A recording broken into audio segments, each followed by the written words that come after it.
nýjasta viðbótin í flugvélaflotann kom núna í ágúst. Það er þessi gervél T-52 og svo tvær gervél T-40. Þar á undan höfum við þessar tvær gerð sem þetta T-20 og þessi gerð Kanada. Þetta gerð það er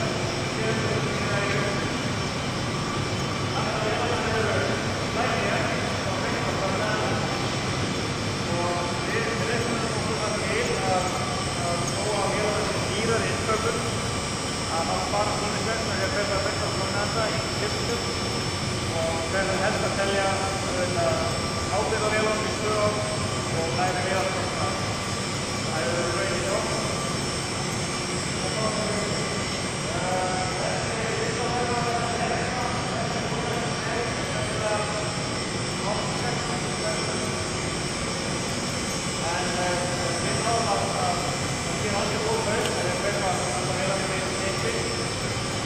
Og